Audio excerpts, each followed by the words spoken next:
प्रश्नावली 1.3 पहला प्रश्न दिया हुआ है, सिद्ध कीजिए कि करोड़ी में 5 एक अपरिमेय संख्या है। यानी करोड़ी में 5 को अपरिमेय संख्या में सिद्ध करना है, तो हम इसके विपरीत कल्पना करेंगे कि करोड़ी में 5 एक परिमेय संख्या है, अपरिमेय नहीं परिमेय संख्या है। ठीक है, यानी मानेंगे कि करोड़ी में 5 जो है एक परिमेय संख्या है। ठीक, इसके उल्टा यानी विपरीत। तो यहाँ पर लिखेंगे सबसे पहले कि मान लेते हैं कि माना कि करोड़ी में 5 एक परिमेय संख्या है।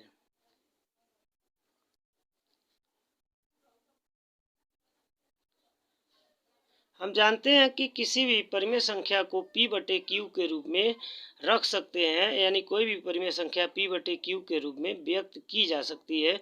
इसीलिए करोड़ी में 5 को जो है p/q के तुल्य दिखाते हैं, यानी बराबर दिखाते हैं। ठीक है, तो लिख सकते हैं करोड़ी में 5 बराबर p/q, जहाँ पर p और q पूर्णांक हैं।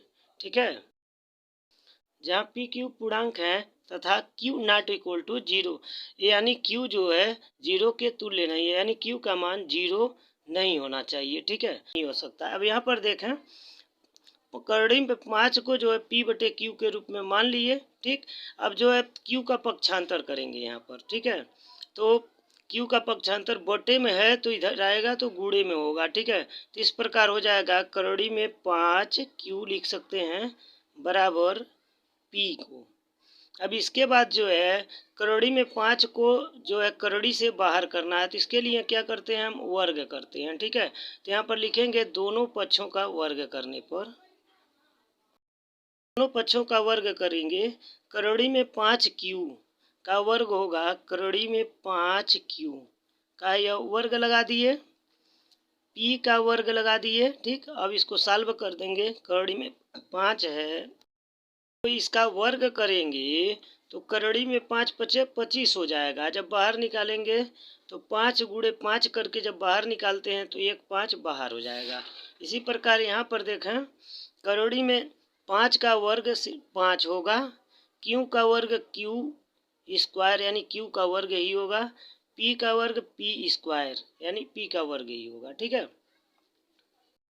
यहाँ पर हमें p स्क्वायर का गुणनखंड हमें प्राप्त हो रहा है, यानी p स्क्वायर का गुणनखंड 5q स्क्वायर है। ठीक, अर्थात p स्क्वायर जो है 5 से भी विभाजित हो सकता है, q स्क्वायर से भी विभाजित हो सकता है। ठीक, क्योंकि किसी संख्या के जो भी गुणनखंड होते हैं, ठीक है, उस संख्या को विभाजित करते हैं। जैसे एग्जाम्पल में हम आपको यहाँ बता रहे हैं, जैसे यहाँ 10 के गुणनखंड 2 गुणे 5 है, तो 10 जो है 2 से भी विभाजित होगा और 5 से भी विभाजित होगा। 2 पचे 10, देखिए विभाजित हो रहा है, 5 5 दूना 10, 5 से भी विभाजित हो रहा है। उसी प्रकार 5 से p स्क्वायर विभाजित होगा। ठीक, तो लिखेंगे इसीलिए p स्क्वायर 5 से विभाज्य है, अर्थात p स्क्वायर को 5 काट दे रहा है। ठीक है, और जब p स्क्वायर को 5 काट दे रहा है, मतलब 5 से विभाज्य है, तो इसीलिए जो है p को भी 5 काट देगा। ठीक है, यानी p भी 5 से विभाज्य होगा, 5 से विभाज्य होगा। बताते हैं यहाँ पर एग्जाम्पल दे करके, किसी संख्या का वर्ग, किसी संख्या का वर्ग जैसे 10 का वर्ग जो है 100 होगा। अगर संख्या 5 से कटती है, मतलब 5 इसको काट दे रहा है, तो इसका वर्गमूल यानी 10 को भी जो है यह 5 काट सकता है। ठीक है, उसी प्रकार से ठीक p स्क्वायर को 5 यदि विभाजित कर दे रहा है तो p को भी 5 विभाजित कर देगा। ठीक है, मतलब यह हुआ कि p का कोई भी गुणनखंड होगा, ठीक है, उस गुणनखंड में 5 जरूर आएगा। ठीक है, जैसे मान लेते हैं p का गुणनखंड यदि हम लिखते हैं तो p का गुणनखंड जो भी लिखेंगे r के रूप में लिखेंगे तो 5r लिखेंगे। अगर p का गुणनखंड d के रूप में लिख रहे हैं तो 5d होगा। P का गुणनखंड अगर C के रूप में लिख रहे हैं तो 5C होगा। ठीक है, ध्यान दें इन सभी में 5 आएगा। ठीक है, तो यानी P का कोई भी मान जो है हमेशा जो है एक गुणनखंड जिसमें 5 सम्मिलित होगा उसी रूप में हो सकता है। ठीक है, इसलिए यहाँ पर लिखेंगे यह जो ऊपर समीकरण दिया हुआ है, ठीक है ना, लिखेंगे कि समीकरण में P बराबर 5R रखने पर, यह जो समीकरण है ठीक, इसमें जहाँ पर भी P होगा उसका मान हम 5R रख रहे हैं। ठीक है,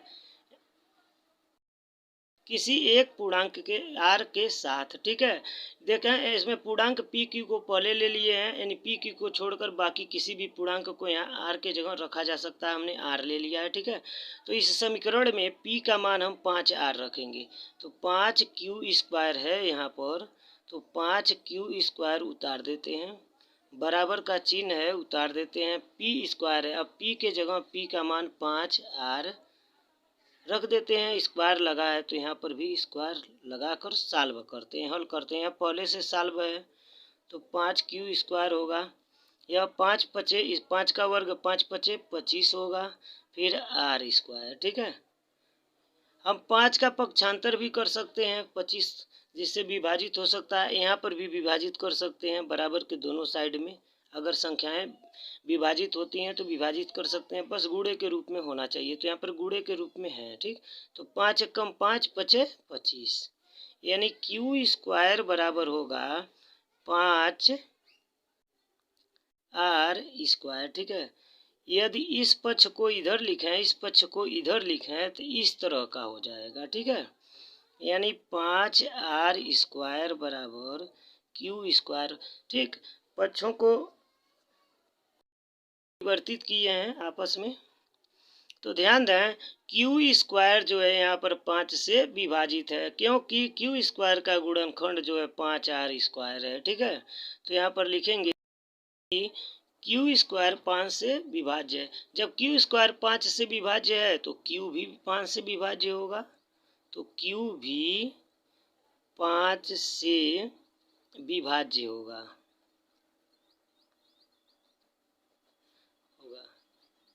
ध्यान दें दो चीज़ें यहाँ पर निकल के आई हैं सामने, Q को भी 5 विभाजित कर रहा है, यहाँ पर P को भी विभाजित 5 ही कर रहा है। अब हमने परिमेय संख्या PQ ही माना था। ठीक है, अर्थात PQ जो है दोनों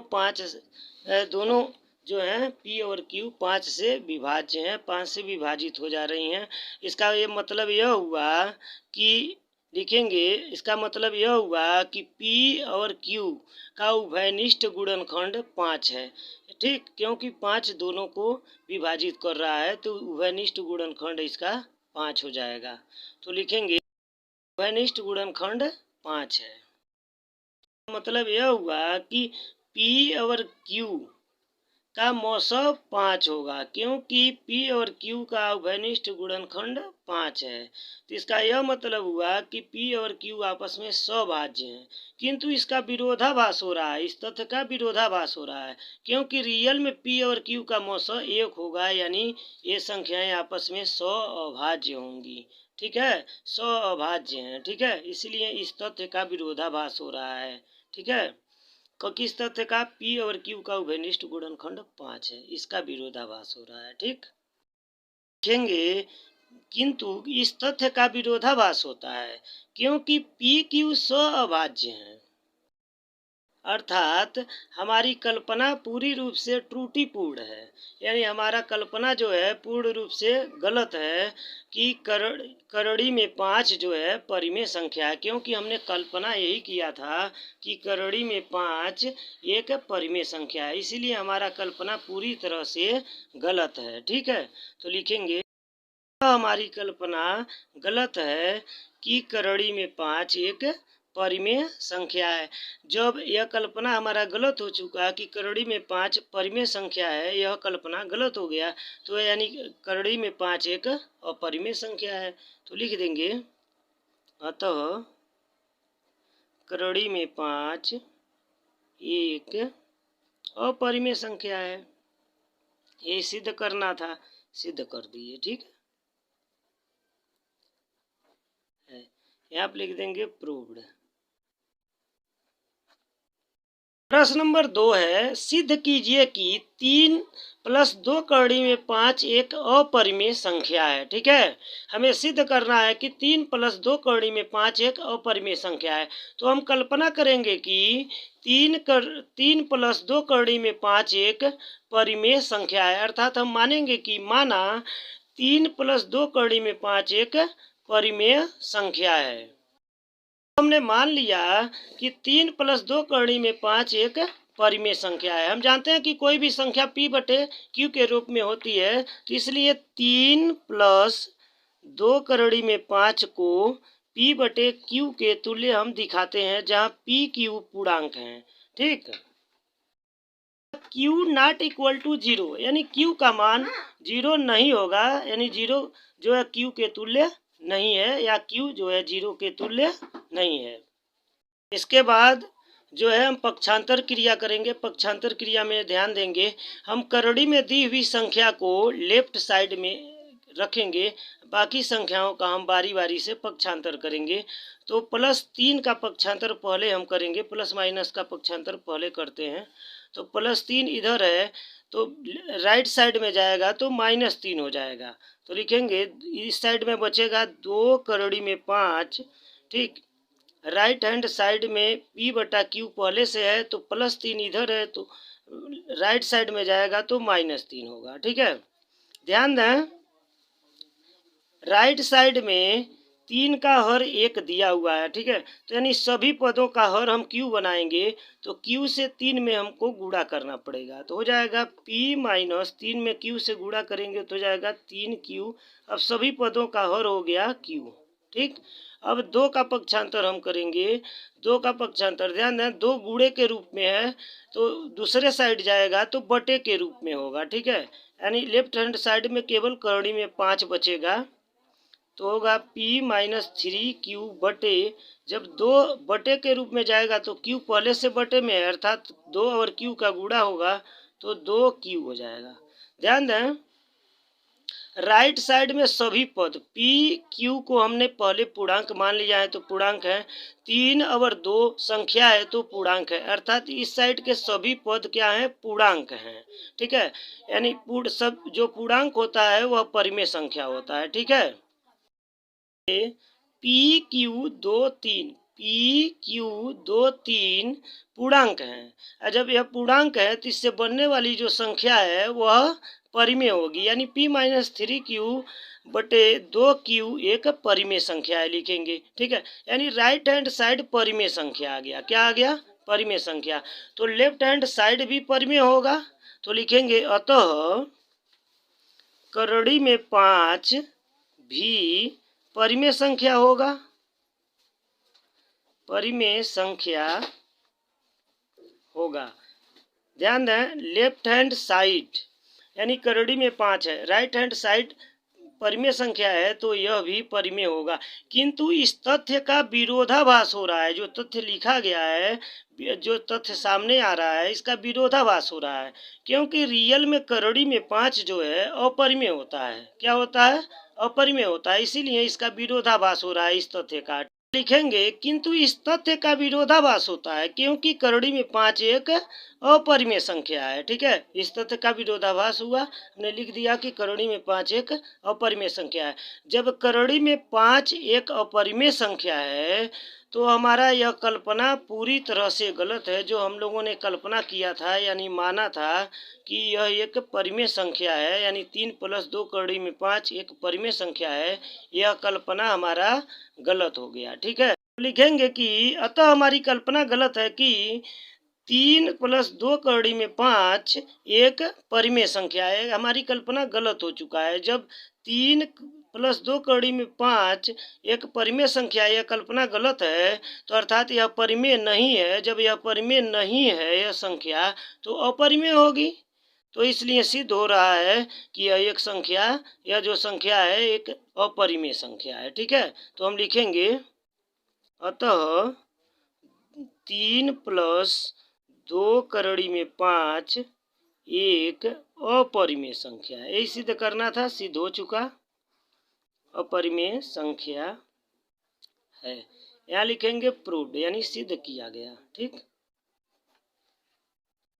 प्रश्न नंबर 3 है, सिद्ध कीजिए कि निम्नलिखित संख्याएं अपरिमेय है। यानी जो नीचे लिखी हुई संख्याएं हैं अपरिमेय है, यही सिद्ध करना है। ठीक है, तो पहला सवाल सिद्ध करते हैं कि 1/करोड़ी में 2 एक अपरिमेय संख्या है। ठीक है, हमें सिद्ध करना है यह एक अपरिमेय संख्या है। तो इसके विपरीत हम मान लेंगे कि 1/करोड़ी में 2 एक परिमेय संख्या है। हमने मान लिया कि माना 1/करोड़ी में 2 एक परिमेय संख्या है। किसी भी परिमेय संख्या को p/q के रूप में लिख सकते हैं, जहां p और q पूर्णांक होगा, q का मान 0 के तुल्य नहीं होगा। लिखेंगे 1/करोड़ी में 2 बराबर p/q, जहां p q पूर्णांक है तथा q नॉट इक्वल टू 0। ठीक, अब हल करते हैं इसको। व्युत्क्रम कर लेंगे। व्युत्क्रम मतलब अंश का हर का अंश बना लेंगे। तो यह करोड़ी में 2/1 होगा। तो उल्टा मतलब करना है। तो करोड़ी में 2/1 एक छिप जाएगा तो बचेगा करोड़ी में 2 बराबर यह q/p हो जाएगा, q/p। ठीक है, अब क्या करते हैं, p का पक्षांतर करेंगे करोड़ी में 2 की तरफ। ठीक है, तो हो जाएगा करोड़ी में 2 p बराबर हो जाएगा q के। ठीक है, अब करोड़ी में 2 को जो है करोड़ी से बाहर निकालेंगे, तो इसके लिए हम दोनों पक्षों में वर्ग करते हैं। तो दोनों पक्षों में वर्ग करेंगे तो लिखेंगे दोनों पक्षों में वर्ग करने पर, दोनों पक्षों यानी लेफ्ट हैंड साइड और राइट हैंड साइड दोनों में वर्ग करना है। करने पर तो वर्ग करेंगे तो हो जाएगा करोड़ी में 2p का वर्ग बराबर q का वर्ग। सॉल्व करेंगे, करोड़ी में 2 का वर्ग करेंगे तो 2 बाहर आ जाएगा। ठीक है, p का वर्ग करेंगे तो p का वर्ग यानी p स्क्वायर लिख सकते हैं, लिखेंगे। ठीक है, q स्क्वायर दिया है, q का वर्ग है तो यह q का वर्ग ही होगा। ठीक है, अर्थात इसका मतलब यह हुआ कि q स्क्वायर का गुणनखंड 2p स्क्वायर है। अर्थात q जो है 2 से विभाज्य है। तो हम लिखेंगे इसलिए q स्क्वायर 2 से विभाज्य है। जब q स्क्वायर 2 से विभाज्य है तो q भी 2 से विभाज्य होगा। ठीक है, पिछले सवालों में हमने कारण सहित बता दिया है। लिखेंगे इसलिए q भी 2 से विभाज्य होगा। जब q जो है 2 से विभाज्य हो रहा है, इसका मतलब q का कोई भी गुणनखंड हम करेंगे तो उसमें 2 सम्मिलित होगा। ठीक है, यानी q का कोई भी हम मानेंगे तो उसमें 2 सम्मिलित होना चाहिए। हम q का मान 2r मान लेते हैं तो लिखेंगे अतः q बराबर 2r समीकरण में रखने पर इसी समीकरण में हमें जो है q का मान 2r रखना है। ठीक है, अर्थात जहाँ q आएगा वहाँ पर 2r रख देना है। तो 2p स्क्वायर है तो इसको ऐसे उतार लेते हैं। अब यहाँ पर q का मान चेंज करना है, q का मान हटाकर 2r रखना होता है।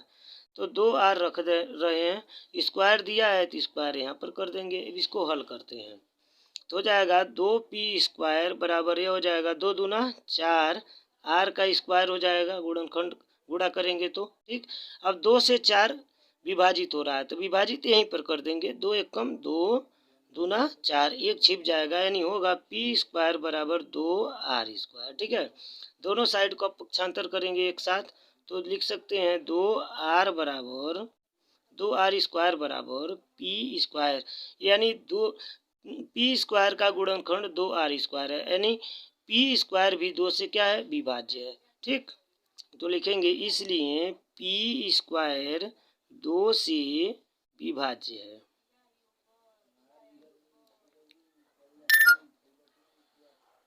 जब p स्क्वायर 2 से विभाज्य है तो p भी 2 से विभाज्य होगा। तो ध्यान दें, लिखेंगे अतः p भी 2 से विभाज्य होगा। ठीक है, यहाँ पर ध्यान देना है कि 2 जो है p को भी विभाजित कर रहा है। ठीक है, यहाँ पर दर्शा चुके हैं कि 2 जो है Q को भी विभाजित कर रहा है, यानी 2 से P और Q दोनों विभाजित हो रहा है। अर्थात इसका मतलब यह हुआ P और Q का उभयनिष्ठ गुणनखंड 2 है। तो यहाँ पर लिखे कि इसलिए P तथा Q का उभयनिष्ठ गुणनखंड 2 है। इसका मतलब यह हुआ कि P और Q का हम मौसा निकालें या CF निकालें तो 2 होगा। अर्थात P और Q जो है स्वभाज्य हैं, स्वभाज्य हैं, किंतु इस तथ्य का विरोधाभास हो रहा है, क्योंकि P तथा Q जो है स्वभाज्य नहीं स्व अभाज्य हैं, क्योंकि रियल में P और Q का मौसा केवल 1 होगा। P का गुणनखंड P गुणे 1 होगा, Q का गुणनखंड Q गुणे 1 होगा, अर्थात मौसा इसका 1 होगा। अर्थात यह दोनों आपस में स्वभाज्य संख्याएं हैं, किंतु यहाँ पर स्वभाज्य आ रहा है, मतलब गुणनखंड 2 हो गया, मौसा 2 हो गया, तो ठीक है। तो इस तथ्य का विरोधाभास हो रहा है, ठीक है। तो लिखेंगे इसलिए इस तथ्य का विरोधाभास होता है क्योंकि P तथा Q स्वअभाज्य हैं, ठीक है। अर्थात P और Q जो है स्वअभाज्य हैं, अर्थात हमारा कल्पना जो है त्रुटिपूर्ण है, यानी गलत है। कि क्या कल्पना किए थे कि 1/2 में 2 जो है परिमेय संख्या है, यह कल्पना किए थे, तो यह कल्पना हमारा गलत है, ठीक है। तो लिखेंगे कि इसलिए हमारी कल्पना गलत है कि 1/2 में 2 परिमेय संख्या है। जब 1/2 में 2 परिमेय संख्या है, यह कल्पना गलत हो चुका है, ठीक है। तो इसका मतलब यह हुआ कि 1/2 में 2 परिमेय संख्या नहीं है। जब 1/2 में 2 परिमेय संख्या नहीं है, तो यानी अपरिमेय है। तो अतः सिद्ध हो गया कि लिखेंगे अतः 1/2 में 2 एक अपरिमेय संख्या है, यह सिद्ध हो चुका। अपरिमेय संख्या है। अब यहाँ लिख देंगे प्रूव्ड, यानी सिद्ध हो चुका। प्रश्न संख्या 3 का दूसरा सवाल है 7 करोड़ी में 5 एक अपरिमेय संख्या है, सिद्ध करना है।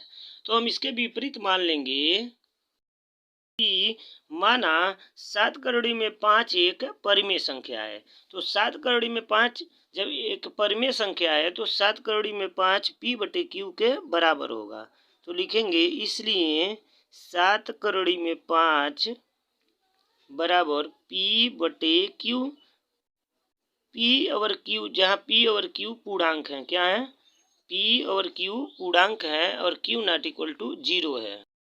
लिख दिया जहाँ P Q पूर्णांक है तथा Q नॉट इक्वल टू 0, यानी Q का मान 0 नहीं होना चाहिए। अब यहाँ पर जो है हम पक्षांतर क्रिया करते हैं, ठीक है। तो करड़ी में दी हुई संख्याओं को लेफ्ट साइड में रखेंगे, बाकी जो भी संख्या है उसका पक्षांतर करके दूसरे साइड यानी राइट हैंड साइड में कर देंगे। तो 7 का हम पक्षांतर करेंगे, करड़ी में 5 उतार लेते हैं, तब हो जाएगा P/Q राइट साइड में पहले से है, पर 7 जो है गुणे के रूप में है, तो दूसरे साइड में आएगा तो बटे के रूप में होगा। बटे में Q पहले से मौजूद है, अर्थात 7 से जब Q में हम गुणा करेंगे तो हो जाएगा 7Q।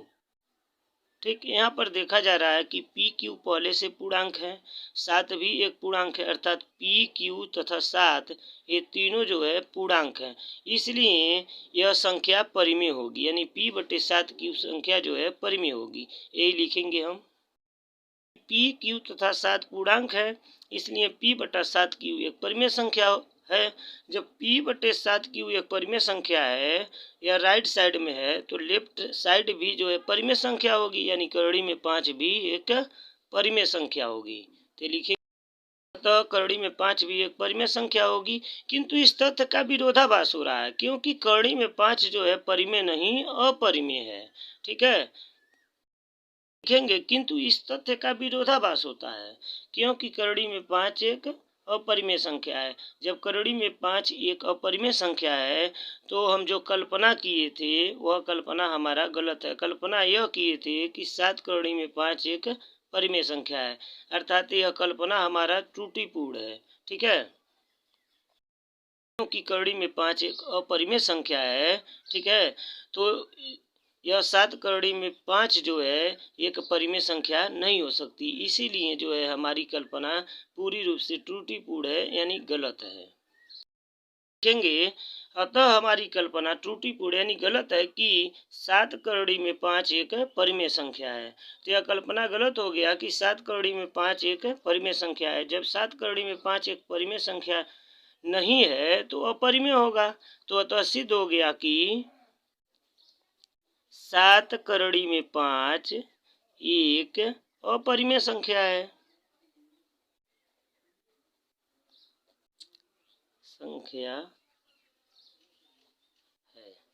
यहाँ लिख देंगे प्रूव्ड, यानी हमने सिद्ध कर दिया। ठीक, अगला सवाल देखते हैं।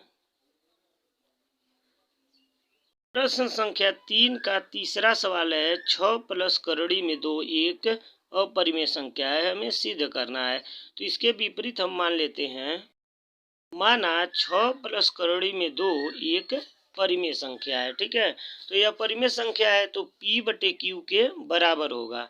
तो लिखेंगे इसलिए 6 प्लस करोड़ी में 2 बराबर होगा P बटा Q के, जहाँ P Q पूर्णांक है, Q नॉट इक्वल टू 0 लिख दिया, जहाँ P Q पूर्णांक है तथा Q नॉट इक्वल टू 0 के। यहाँ देखते हैं, अब करोड़ी में आने वाली संख्या को छोड़ के बाकी सभी संख्याओं का पक्षांतर करते हैं, यानी 6 बाकी संख्याओं में है तो 6 का हम पक्षांतर करेंगे, अर्थात लेफ्ट साइड में करोड़ी में 2 बचेगा। तो करोड़ी में 2 को उतार लेते हैं, तो P बटा Q पहले नोट हो गया। फिर उसके बाद 6 के सामने जो है प्लस का चिन्ह है, ठीक, दूसरे साइड में जाएगा तो माइनस हो जाएगा। तो यहाँ लिखेंगे -6। ठीक, अब इसको संतुलित कर लेते हैं, तो हो जाएगा करोड़ी में 2 बराबर, ध्यान देंगे यहाँ 6 का हर 1 है, अर्थात Q से हम 6 में गुणा करेंगे तो दोनों पदों का हर जो है Q हो जाएगा। तो P उतार देते हैं, माइनस Q से 6 में गुणा करेंगे तो हो जाएगा 6Q, कुल का बटे क्या है Q। अब ध्यान देने की बात यह है कि P Q पहले से पूर्णांक मान लिया गया है, ठीक, और 6 भी एक पूर्णांक है, अर्थात तो ये सभी संख्याएं पूर्णांक हैं। ठीक, इसलिए ये संख्याएं परिमेय होंगी। तो ये चीज लिख लेते हैं, 6P तथा Q पूर्णांक है, इसलिए जो है P माइनस 6Q बटे Q एक परिमेय संख्या है। जब राइट हैंड साइड एक परिमेय संख्या है तो लेफ्ट हैंड साइड भी एक परिमेय संख्या होगी। तो लिखेंगे अतः करोड़ी में 2 एक परिमेय संख्या होगी। अतः करोड़ी में 2 एक परिमेय संख्या होगी।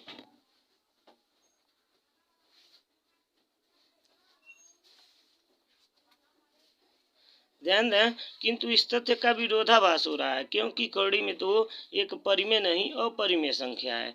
तो लिखेंगे कि किंतु इस तथ्य का विरोधाभास होता है, क्योंकि करोड़ी में 2 एक अपरिमेय संख्या है। ठीक है, जब करोड़ी में 2 एक अपरिमेय संख्या है, ठीक, तो इसका मतलब यह हुआ कि हमने जो कल्पना किया था वह कल्पना गलत है, त्रुटिपूर्ण है। कल्पना हमने यह किया था कि 6 प्लस करोड़ी में 2 एक परिमेय संख्या है, यह कल्पना हमारा त्रुटिपूर्ण है। तो अतः हम लिखेंगे कि अतः हमारी कल्पना गलत है,